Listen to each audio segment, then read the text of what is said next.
I'm Julie Zenner along with Dennis Anderson, and here's what's coming up on Almanac North. Well, two candidates for the 8th District Congressional seat are here tonight to make their case. One an independent, the other a Democrat. DFLer Soren Sorenson faces 4 other Democrats in next week's primary, while Skip Sandman is the only Independence Party candidate on the ballot. And we'll hear about the very latest in local business ventures, including some brand new housing for area employees. We've got these stories and a lot more coming up next on Almanac North.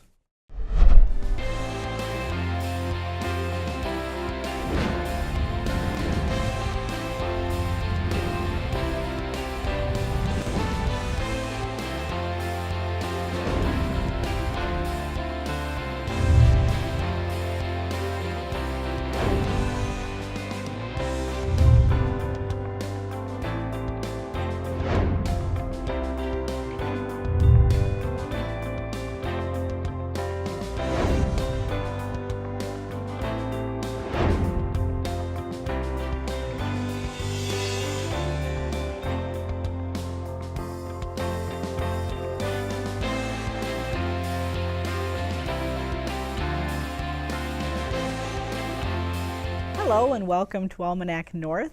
Thanks for tuning in tonight. We really appreciate it. We've got a lot going on tonight. Denny, the Minnesota primary election is just a couple of days away, and as you know, we've talked with 6 of the candidates that are vying for the 8th seat, the seat in the 8th Congressional District. And tonight we hear from the final 2. But before you introduce our first guest, let's run through the list of 8th District candidates that we've already interviewed. They are Democrats Kirsten Kennedy of North Branch, Michelle Lee of Moose Lake, Jason Metza of Virginia, and Joe Radinovich of Crosby. The Republican candidates are Pete Stauber of Hermantown and Harry Welty of Duluth, and you'll find the full interviews with those candidates on our website at wdse.org. All right, thank you very much, Julia. Now on to tonight's candidate interviews. The only Independence Party candidate running for that congressional seat is Skip Sandman of Duluth. An environmentalist and a veteran, Sandman is a former corrections officer and current spiritual advisor. Skip, welcome. Thanks for coming to the program tonight. Appreciate you being here. Well, I thank you for being invited. And why did you decide to run? All my life, Denny, you know, I was born in Toledo, Ohio, and we moved here back to my home state 1960. All my life, I've always helped people, listened to people, talked with people about their concerns and how life could be a little bit better for them. So it was a natural progression, even in school, high school, the military, and finally taking a job as a corrections officer and listening to people and expressing some of their concerns that a lot of our voices were not being heard. Skip, is there anything the Native community needs that perhaps other candidates are not addressing? I think they need understanding. They need understanding because when you come from perspective of Native community, it's almost like two worlds, in my opinion. And being able to really relate and understand what is actually going on in the Native community. The voices are shouting it out, talking about it, but it seems like it falls on deaf ears. So what I would suggest is that they really listen to people. You know, mouths flap a lot of times, but nothing ever is heard, and nothing is ever followed through to an extent that it should be. So. Now, this is not your first run for Congress. In 2014, you ran as a Green Party candidate. Now you're an Independence Party candidate. Are there still environmental concerns, green concerns that you are carrying forward with you within the Independence Party? Yes. I remember growing up. I grew up on the northern end of the Fond du Lac Reservation. And I remember our well that we had, and I must have been about maybe 8 or 9 years old, just dried up. And there was a natural spring on our property. And my dad took me down there and he said, "This is our water now. This is our water now. You need to protect this, not play with it, not do anything that would contaminate that water, because without water, it's going to be very, very hard." We would have to go back to the time when I had to bring, and my brother, cream cans of water home. So that has always stuck in my mind as being very sacred, very precious, something that you need to protect. And has that driven your opposition to things like copper nickel mining? Yes, it has. It has. I mean, what they propose, Polymet, Glencore, the technology that they have is not safe for a water-rich environment. Anything made by man will fail. They're talking about a tailings dam that's 250 feet tall, that's going to last for 500 years. I don't believe it. The technology is not there, and we can do better. Yeah, they promise very good jobs, but if you look at the corporation's history, you'll see that they have a reputation of union busting and automation. So an environmental disaster. Everywhere that those has happened in the world. And I don't want to see that happen in Minnesota. Skip, I checked your website, and one of the issues you brought up on your website is you call it common sense gun control. What is that? Common sense gun control is, I'm not advocating taking anybody's gun away. I just want to reinstate the 1994 assault and machine weapons bans. Okay, that ban that came out in 1994 had a sunset clause in it.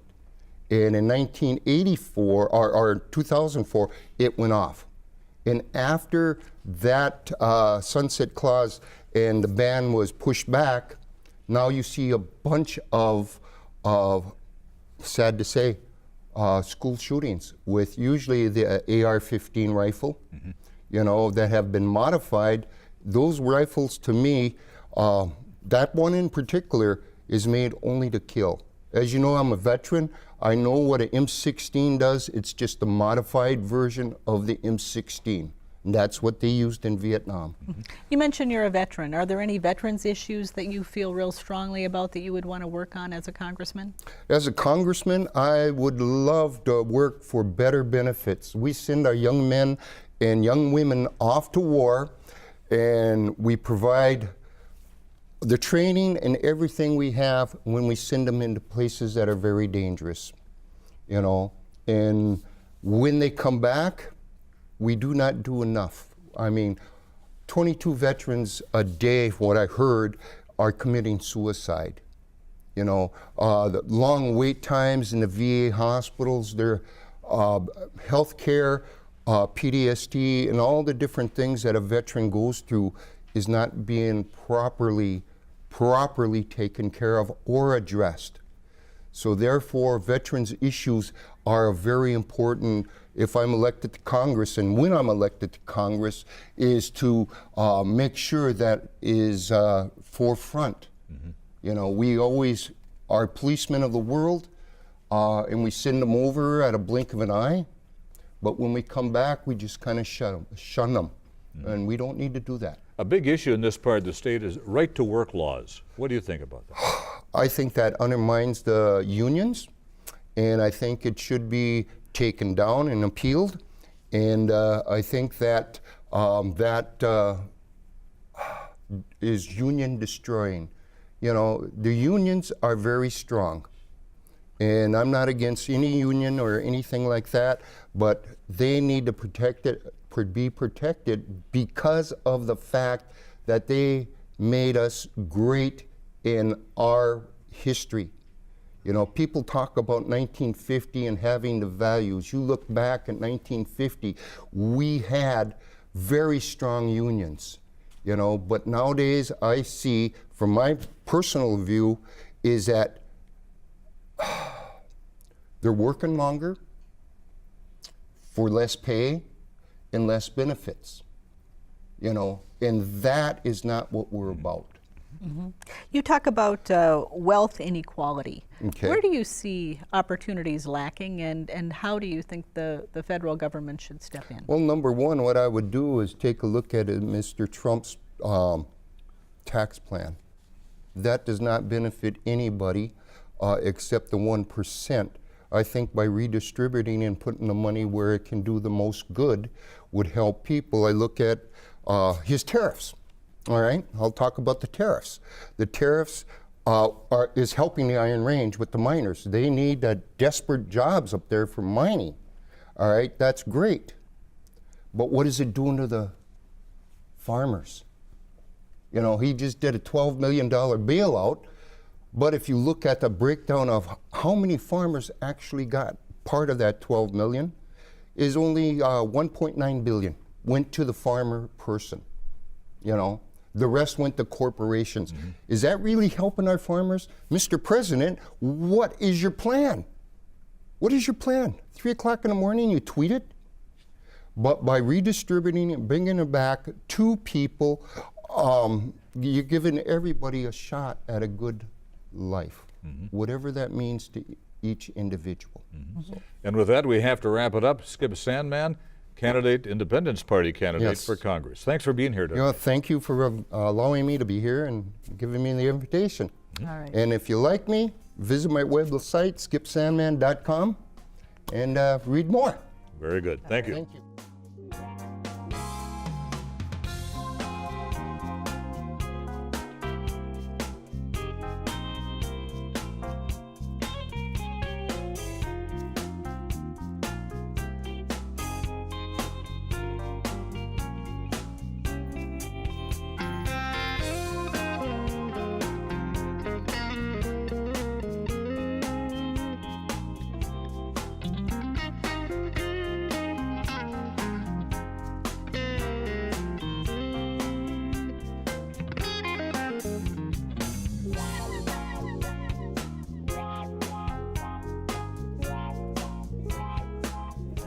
Among the 5 DFLers on the ballot in Tuesday's primary, Soren Sorenson of Bemidji is an activist with a varied background who also calls himself a progressive. And welcome, Mr. Sorenson. We've had a number of others who have used the term progressive. What does it mean to you? Well, I think the main thing that you want to see from a progressive would be willingness to join the Congressional Progressive Caucus, which is one of the largest blocks of members of Congress, and they've been responsible for championing the key piece of legislation that we're all talking about, which is Medicare for all. So it has historically been led by folks like Keith Ellison, John Conyers, Raul Grijalva. So, and one of the things that we're seeing in this race is support from groups connected to some very right-wing Democrats with the No Labels movement, and I think that's a strong sign that people who are backing, when those groups are backing candidates, that they're not progressive, that they're not likely to join that Congressional Progressive Caucus that's going to continue to fight for workers and for health care and for progress in this country. This is the time of year, it's August, people are just kind of starting to pay attention right now, so people may not know a lot about you. How do you differ from your opponents in the DFL primary? Well, I think the biggest difference is that I'm really very poor, and I've lived poor for a long time. And poverty, especially rural poverty, is a big issue in our race and in our district. I think the large majority of counties in our district, 1 in 5 households qualify for SNAP benefits or have within the last 10 years, according to census data. And like we were talking before about the debates that we've been in, and I know that when I have been excluded from debates that the other candidates have been in, that they haven't brought up the issue of rural poverty, they haven't brought up SNAP benefits, and what that means for farmers, what that means for small-town grocers. So I checked your website as well, Soren, and I noticed one of the issues in there, you're not big on fossil fuel industry profits. Do you use fossil fuels? I do, but I try to be as judicious as I can, but we do need to work on a just transition from fossil fuels. So I have a tiny green, very fuel efficient car that people who are closely following my campaign have seen on Instagram, and it does usually better than 50 miles per gallon on the highways. So. What kind of fuels would you rather see us use? What kind of green fuels? Well, I think we do need to move towards electric vehicles. So I've talked about what it looks like to preserve the traditional freedom of movement that we've enjoyed over our federal highway system, and we need to see the availability of solar and wind-powered electric vehicle recharge stations on our highways. That would be a major initiative. Mm-hmm. Some of the new green energy sources depend on copper nickel. Well, I think that's something that one of those candidates backed by some of these more right-wing groups likes to say, because they feel very defensive about their support of copper mining on our landscape, which is obviously a hazard. Where do you stand on that? Well, I think that there is no proof that there is any constraint on continued development of renewable energy in Minnesota, despite the claims by some of those candidates who back PolyMet. So what I would have us do in regards to copper is to invest in the technology to do more with less and to do a better job with recycling. So I think that really means an investment in education around material science and metallurgy, and in mining in the future, if we have to, if it's really proven that we must exploit the Duluth complex, the technologies, 50 or 100 years from now are probably going to be safer than what we face today, or we will have already unfortunately destroyed Lake Superior, and it won't matter as much then. But I think right now, especially with the climate changes that we're experiencing, the ecosystem is too fragile for copper sulfide on our landscape right now. You want to expand freedom of speech and Absolutely. freedom of movement. What does that mean? How so?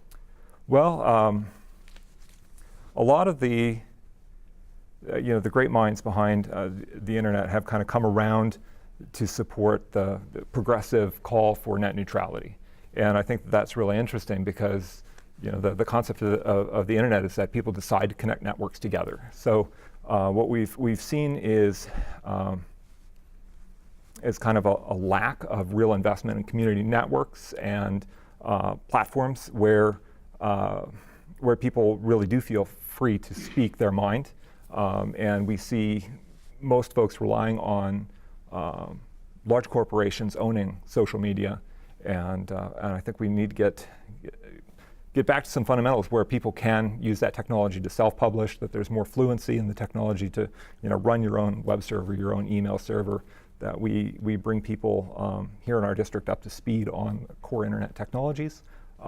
But I think there is an impulse to, especially in politics, there's kind of a respectability politics where we want to exclude marginalized voices. We want to exclude people with some life experiences from our political process, and I think that's really unfortunate. Mm-hmm. You mentioned that you come from poverty, and money is always a big issue in politics today. What are you learning about that on the trail? Well, it's as a candidate, it's a lot of hard work, because my solution to the lack of money has been these really cheap handbills. They end up costing about 2-3 cents per piece, and recently I've been able to afford to upgrade and get the Union Bug on each piece. But I started with self-published stuff at home. So again, realizing that power of the press that we have when we're talking about printed materials. So people really feeling like they've got the ability to go out and create something in support of what we all know is true, that we need really decisive change in leadership on the environment and climate change. So I need to inspire some people to do some of their own printing at home, to join me on the doors. But it's going to take strategies like that to overcome, especially the Republicans in the final struggle in November, because we see individuals like Sheldon Adelson able to outspend campaigns of folks like Congressman Nolan by 3 to 1. Just Sheldon Adelson alone spent $3 million versus Rick Nolan's $1 million. So as a congressman, what kind of campaign finance reforms would you like to see? Well, I have supported Rick Nolan because he has been strong on campaign finance.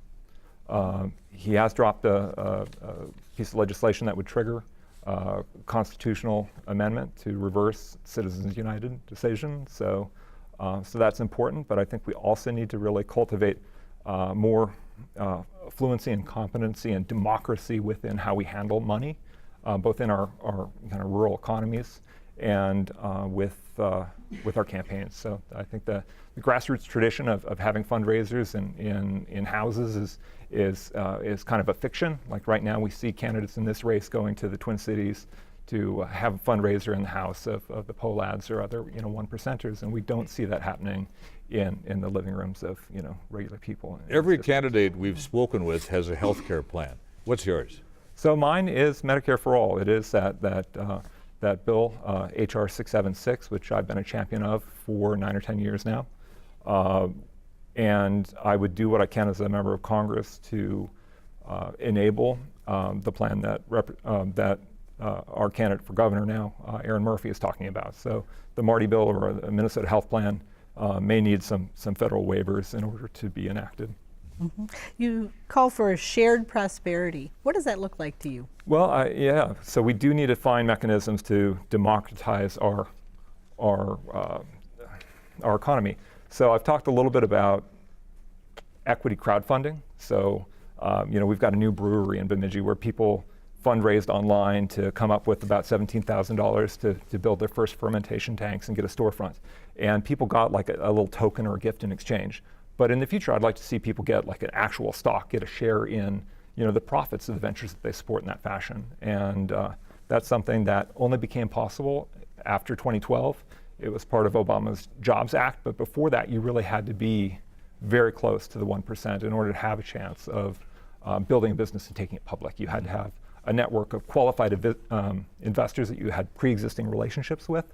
So you had to be very cozy with millionaires and billionaires. Just a couple seconds left, but what's the one thing you want people who are listening today to leave with heading into the primary? Well, I'd like people to know that they're invited to join me on the doors, and they can get one of these sweet T-shirts by coming and doing a full shift of canvassing doors with me or being part of our texting operation on Monday or Tuesday. All right, Soren Sorenson. All right, thank you. Soren, thank you. Yeah.